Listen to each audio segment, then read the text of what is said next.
আসসালামু আলাইকুম ওয়া রাহমাতুল্লাহি ওয়া বারাকাতুহু। সম্মানিত সকল চিকিৎসকবৃন্দ, উপস্থিত যারা আছেন, যারা ভবিষ্যতে শুনবেন, তাদের সকলের প্রতি আমার আন্তরিক মোবারকবাদ, ধন্যবাদ। আমাদের হোমিওপ্যাথিক ফান্ডামেন্টাল কোর্সের আজকে যে ক্লাসটি হচ্ছে, বিগত ক্লাস 5টি চলে গেছে, আমরা ষষ্ঠ ক্লাসের মধ্যে প্রবেশ করছি ইনশাআল্লাহ। নিশ্চয়ই আপনারা ফান্ডামেন্টাল কোর্সের প্রতিটি ক্লাসই সুন্দর করে শুনছেন, এবং একবার শুনলে হবে না, অন্তপক্ষে দুবার তিনবার শোনা দরকার মনে করি। কারণ শুধু কোনো বই পুস্তক পড়ে সবগুলো বিষয় একত্রে আয়ত্ত করা ওগুলো সম্ভব হবে না, কারণ ফিলোসফিক্যাল টার্মের উপরে কথা, ওখানে বিচ্ছিন্নভাবে কিছু কথা আছে, যার জন্য বারবার শুনলে আপনার পড়ার আগ্রহ হবে। যদি আপনি মনে প্রাণে চান যে শিখবেন, তাইলে আপনার জন্য উপকার হবে। আমরা আজকে যে বিষয়টি আলোচনা করব, তার আগে আমি প্রথম আমাদের স্লোগানটা আমি স্মরণ করিয়ে দেই। আমাদের স্লোগানটা ছিল প্রথম দিন থেকেই, আমরা প্রত্যেকেই একজন সঠিক হোমিওপ্যাথ। আমরা নিজেরা অন্ততপক্ষে এভাবে করে নিজেরাই উচ্চারণ করব যে আমরা একজন সঠিক হোমিওপ্যাথ, প্রত্যেকেই। বারবার যদি নিজের উপরে ইমফ্যাসিস দেওয়া হয় একটা কথার, তাহলে নিজের মনটা ওই রকম গড়ে ওঠে যে সঠিক হোমিওপ্যাথ হব। এটা একটা সাইকোলজিক্যাল দৃষ্টিভঙ্গি আছে, যে ব্যাখ্যাটা এখানে অনিষ্প্রয়োজন আমি মনে করি। তো আমরা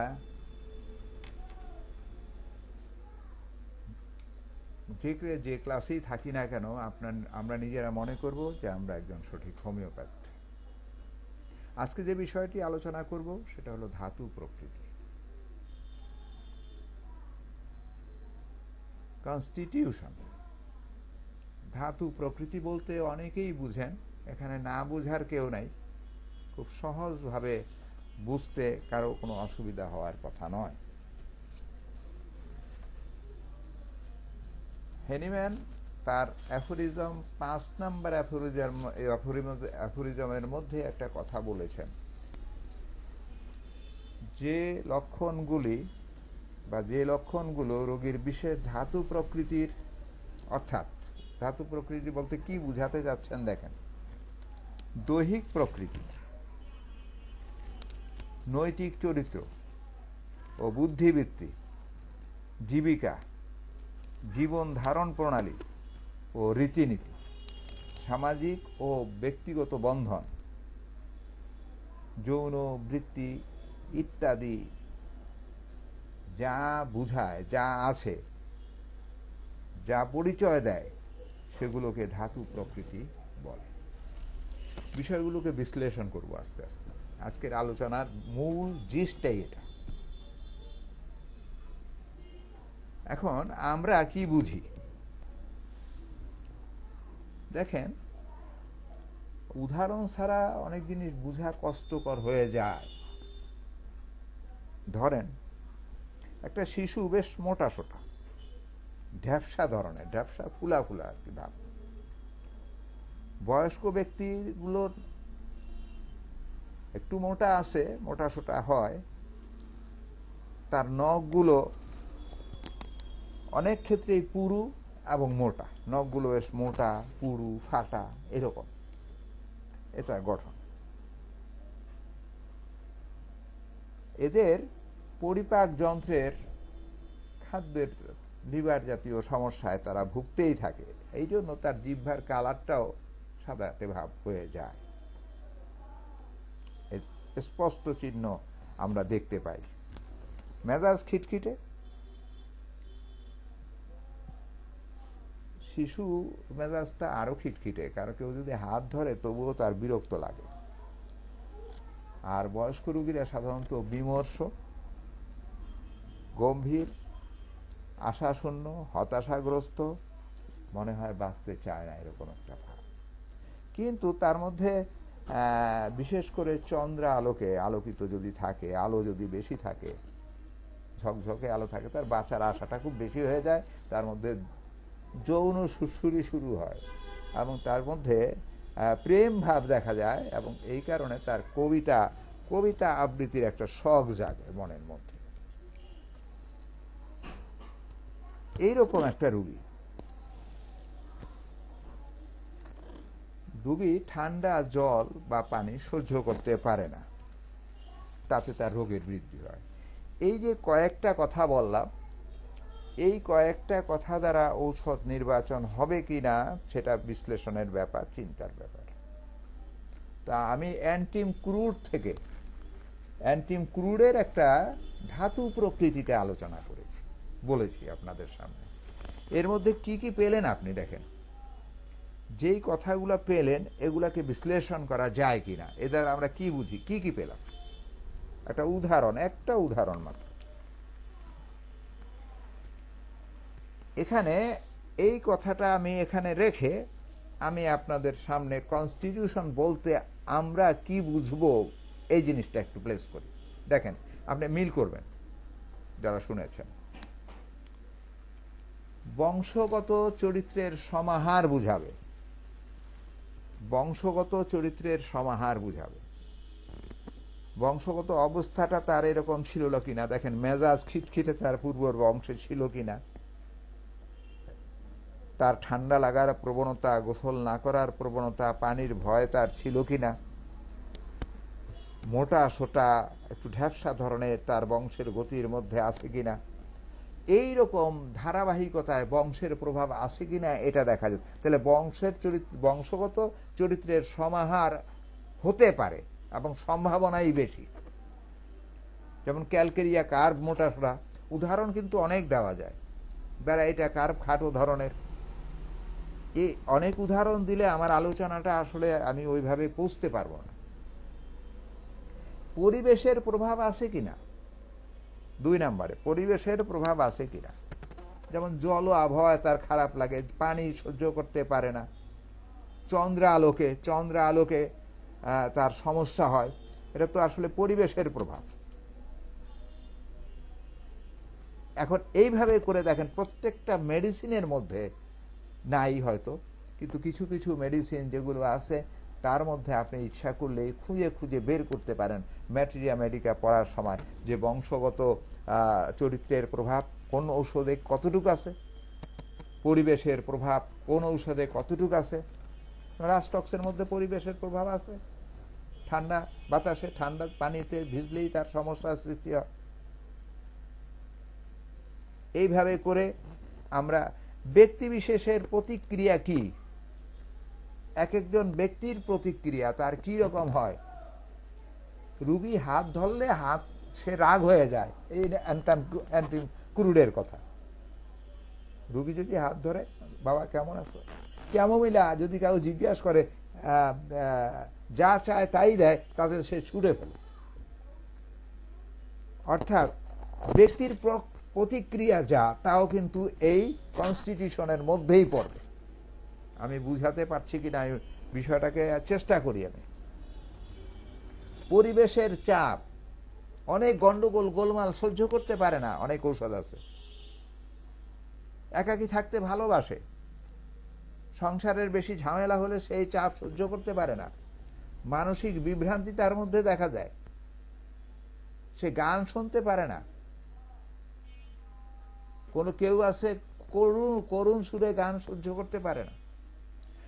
এই যে পরিবেশের চাপ তার মধ্যে পড়ে, তাইলে কয়টি দিক আমরা এখানে উল্লেখ করব। কনস্টিটিউশনাল অবস্থাটাকে বুঝার জন্য 4টি দিক আমরা বুঝতে চেষ্টা করব।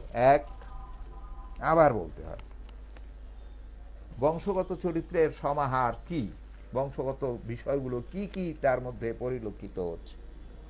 পরিবেশের প্রভাব, সামাজিক, রাজনৈতিক, রাষ্ট্রীয় সকল পরিবেশ মানুষের মনের উপরে এফেক্ট করে, তার প্রভাবে কি হয়। তার ব্যক্তিগত অবস্থাটা, ঠান্ডা লাগা, গরম লাগা, এই ধরনের ঠান্ডায় বৃদ্ধি, গরমে বৃদ্ধি, অতি নাতিশীতোষ্ণ মণ্ডলে সে ভালো থাকে, মানে এইভাবে করে বেশি জামা কাপড় পরে থাকে, স্যাঁতস্যাঁতে হাওয়া ভালো লাগে অথবা লাগে না। এই যে ব্যক্তিগত বিশেষ প্রতিক্রিয়াটা তার মধ্যে সৃষ্টি হয়, কোনো কোনো খাদ্যে তার সমস্যা সৃষ্টি হয়, কোনো খাদ্যে তার সমস্যা সৃষ্টি হয় না, এটা হলো ব্যক্তিগত। ঝাল কেউ 3-4টা কাঁচামরিচ, বোম্বাই মরিচ খেতে পারে, কেউ খেতে ঝাল মুখে দিতেই পারে না, মিষ্টি খেতে, এটা হলো ব্যক্তিগত প্রতিক্রিয়া। তার ব্যক্তিগত প্রতিক্রিয়াটা কেমন এটা তার বুঝতে হবে। কেউ কাঁচা পেঁয়াজ খেলে তার মধ্যে সমস্যা সৃষ্টি হয়, কেউ দুধ খেতে পারে না, কেউ মধু খেতে পারে না। এই ধরনের যতগুলো সমস্যাগুলো আছে, এই সবগুলো সমস্যাই এই কনস্টিটিউশনের মধ্যে পড়ে। যারা এখানে ডাক্তারি করেন দীর্ঘদিন, তারা বুঝতে চেষ্টা করেন, তারা নিশ্চয়ই বুঝতে পারতেছেন যে আমি কি বলতে চাইতেছি। অর্থাৎ রুগীলিপি নেওয়ার সময় এই বংশগত চারিত্রিক সমাহারটাও যেমন জানা দরকার আছে, পরিবেশের অবস্থাটা যেমন জানার দরকার আছে, ব্যক্তি বিশেষের প্রতিক্রিয়া কি যেমন আমি জানবো, তেমনি পরিবেশের চাপে তার কোনো রিয়াকশন হচ্ছে কিনা ব্যক্তি মানুষের উপরে, ব্যক্তি মানসিকতার উপরে, তা আমি জানব। এটা জানলে আমার কনস্টিটিউশনালটা জানা হবে। এখন এইভাবে আমরা জানি কিনা, কখন জানতে হবে? মেডিসিন পড়ার সময় জানতে হবে। আর আমরা এই কথাগুলো জানি কখন? ম্যাটেরিয়া মেডিকার দিয়ে পাস করে তারপরেও এই বিষয়গুলো আমরা জানতে পারি না। যেমন এই বিষয়গুলো জানা দরকার, এই সাথে মায়াজামটা জানা দরকার। দেখবেন আমি এই সাথেই আবার সামনে ক্লাসগুলো মায়াজামের ক্লাস হবে। তাইলে দেখেন, এগুলো ম্যাটেরিয়া মেডিকা অধ্যয়নের পূর্বে জ্ঞান থাকা দরকার। আমি আগেও বলেছি একদিন, যাতে ম্যাটেরিয়া মেডিকা পড়ার সময়, ম্যাটেরিয়া মেডিকা কি? একটা মানুষের চরিত্র। তো একটা মানুষের চরিত্র জানার আগে মানুষের কোন কোন চরিত্রটার উপরে আমি গুরুত্ব দিয়ে জানবো, এই জিনিসটা আগে জানা দরকার। এটা কিন্তু কমন সেন্স, সাধারণ জ্ঞান। কিন্তু আমাদের পড়ালেখাটা উল্টো। আমাদের পড়ালেখাটা উল্টো। কেমন উল্টো ধরনের? আগে ম্যাটেরিয়া মেডিকার জ্ঞান অর্জন করে তারপর জানতে চেষ্টা করি। বিষয়টা উল্টো হয়ে গেছে। তো এখানে যেভাবে করে ক্লাসটা হচ্ছে, আমরা যদি, আমি অনুরোধটা আবার করি, বেসিক কোর্সের আপনারা যারা ক্লাস করছেন, তারা বেসিক কোর্সের সবগুলো ভিডিও যদি ভালো করে আপনারা দেখে নেন, তাহলে এই ক্লাসটা বুঝতে সহজ হবে। যারা নতুন আসছেন তারা, আমার মনে হয় যে লিঙ্ক তো আপনাদেরকে দিয়ে দিচ্ছি, আমি ফ্রি দিয়ে দিচ্ছি। কনস্টিটিউশন বলতে যেটা বুঝি, 4টা ফ্যাক্টর কাজ করে, যে 4টা আমি বললাম। তাহলে ম্যাটেরিয়া মেডিকা পড়ার সময় আমরা এই 4টা ফ্যাক্টর কোথায় আছে, কোন ঔষধের মধ্যে কতটুকু পরিমাণ আছে, এইটা আমরা জেনে যাব, এর ব্যতিক্রম না। কারণ একটা মানুষকে যদি ভালো করে মূল্যায়ন করতে হয়, মানুষকে যদি বুঝতে হয় মানুষটাকে, তাইলে তার 2টা দিক অবশ্যই আপনাকে জানতে হবে। যে কোনো মানুষের তার বিশেষত্বটা কি? আমি কথা বলছি, আমার বিশেষত্বটা কি? আমার কিছু ভাবভঙ্গি আছে, কিছু কথা আছে, কথার মধ্যে কিছু এমন টার্ম আছে যেটা আমি বারবার বলি, কিছু সমস্যা আছে, মানে সব কিছু মিলিয়ে একটা বিশেষত্ব আপনাকে, পিকুলিয়ারিটি যেটাকে বলে, এই পিকুলিয়ারিটি খোঁজ করে বের করতে হবে। আর পূর্বের যে 4টা কথা বললাম, 4টা কথা যে বললাম যেটা মূল্যায়ন করতে হবে, এই জিনিসগুলোকে 4টা কথা যে বললাম আপনার কনস্টিটিউশন সম্পর্কে, ওই 4টা কথাকে মূল্যায়ন করতে হবে। যদি মূল্যায়ন করতে পারি, তাইলে মোটামুটিভাবে আমরা রোগীকে অ্যানালাইসিস করতে পারবো, বুঝতে পারবো। এই যে মূল্যায়নের কথাটা বললাম আমরা, এই মূল্যায়নের কথা বলতে হলে কি করতে হবে, কিভাবে মূল্যায়ন করব? বিষয়টা একটু কঠিন লাগতে পারে, একটু কঠিন লাগতে পারে।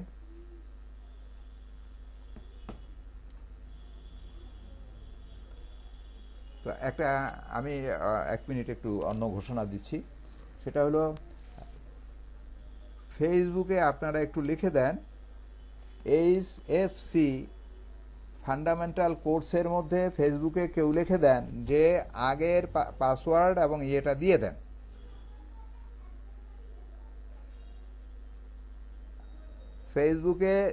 ফেসবুকে আইডিটাও দিয়ে দেন, অনেকে ভুল করতে পারে, কারো জানা থাকলে হোমিও ফান্ডামেন্টাল কোর্সের মধ্যে এটা দিয়ে দেন, লিঙ্ক দেওয়া আছে, এখানে দিয়ে দেন, তাহলে কোনো সমস্যা নাই। আইডিও চেঞ্জ হয় না, সব আছে। আর তাদের ওই সমস্যা হতে পারে একটা জায়গায়,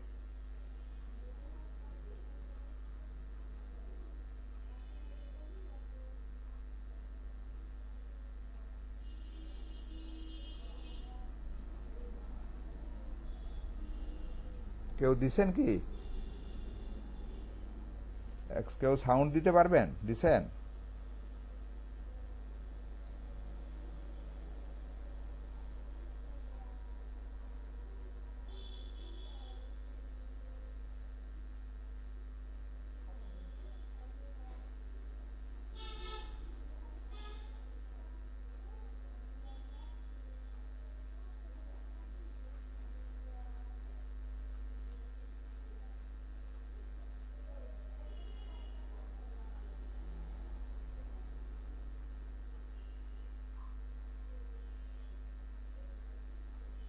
আমি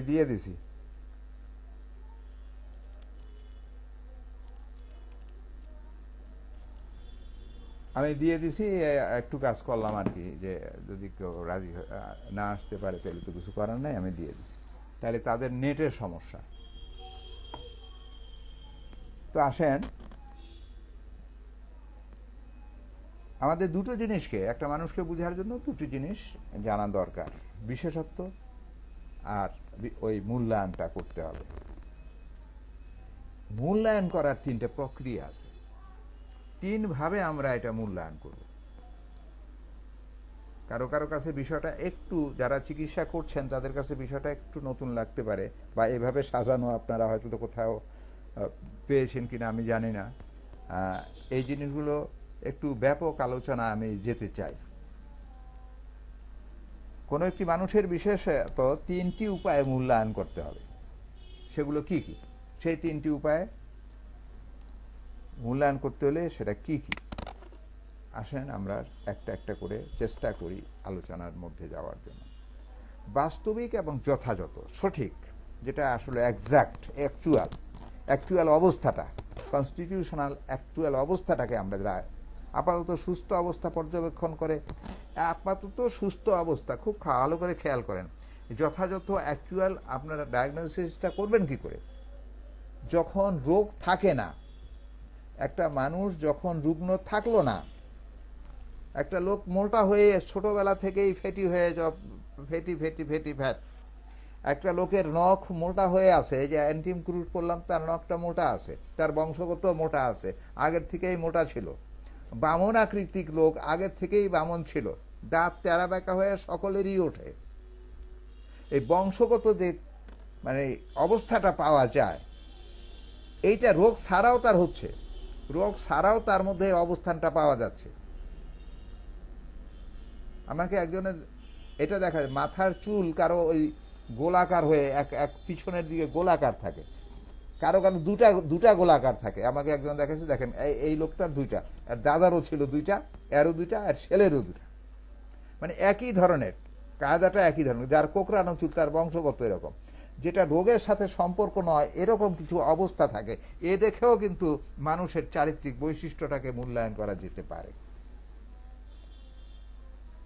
এটা অসুস্থ অবস্থায় না। আর কিছু আছে ডেভেলপমেন্ট, যেটা বিবর্তনশীল। রোগী কোনো কোনো অবস্থার মধ্য দিয়ে তার ব্যক্তিত্বের বর্তমান এই প্রকৃতির মনোদৈহিক অবস্থায় পৌঁছেছে। অর্থাৎ ছোটবেলায় একরকম ছিল, তার ভিতরে বাহ্যিক চাপ, প্রেশার, বিভিন্ন পরিবেশগত কারণে বিভিন্ন অবস্থায় এসে জীর্ণ শীর্ণ রুগ্ন হয়ে গেছে, পরিবেশের চাপ, অনাহারে নরকঙ্কাল হয়ে গেছে, মানে শারীরিক রোগ ভোগের কারণে সেই যে রোগ হলো টাইফয়েড, তারপর আর ভালো হলো না, এইরকম অবস্থায় সে পৌঁছে গেছে। অর্থাৎ এই অবস্থাটা পৌঁছার জন্য তার ভিতরে অনেক ঝড় ঝাপটা চলে গেছে। এ কারণেও মূল্যায়ন হতে পারে ভিন্নভাবে। এরপরে বংশগত, এরপরে পরিবেশগত যেটা আছে, পরিবেশের চাপে কোনো ব্যক্তি তার পারিপার্শ্বিক পরিবেশের স্থান, কাল, পরিস্থিতি, পরিপ্রেক্ষিতে কিভাবে প্রতিক্রিয়া করে, এক এক ব্যক্তি এক একভাবে প্রতিক্রিয়া করে। কেউ নদীর পাশে থাকলে তার রোগ হয়, কেউ শুষ্ক জায়গায় থাকলে তার রোগ হয়, কেউ জাহাজে বেশি দিন থাকলে তার কষ্ট হয়। মানে এই যে পরিবেশ, স্থান, কাল, পরিস্থিতির প্রেক্ষাপটে মানুষ রুগ্নতা আসে, পরিপ্রেক্ষিতে কিভাবে প্রতিক্রিয়াটা করে তা আমাদের জানার মাধ্যমে আমরা ডায়াগনোসিস করতে পারি, আমরা মূল্যায়ন করতে পারি। আমরা বিশেষত্ব তো একটা আছেই, পিকুলিয়ারিটি, আর তার সাথে মূল্যায়ন করার জন্য তিনটা ফ্যাক্টর কাজ করে। ফ্যাক্টর তিনটাকে আবার বলি। একটা হলো স্বাভাবিক অবস্থা, যথাযথ, অ্যাকচুয়াল। 2 নম্বরটা হলো বিবর্তন, তার ভিতরে কি ঝড় ঝাপটা একেবারে ছোটবেলা থেকে ছিল। আর পরিবেশগত অবস্থা। ডক্টর ক্যান্ট এই জন্য একটা কথা বলছেন, মানুষের মধ্যে ঘটে চলা বিশৃঙ্খলা, মানুষের মধ্যে ঘটে চলা যে বিশৃঙ্খলা দৈহিক গঠন কাঠামোর মাধ্যমে বাহ্যিক যে প্রকাশটা, দ্যাট ইজ কল কনস্টিটিউশন। এইটাই ব্যক্তির কাঠামো। এটা দ্বারা আসলে রোগ নির্ণয় করা সম্ভব, জানা সম্ভব।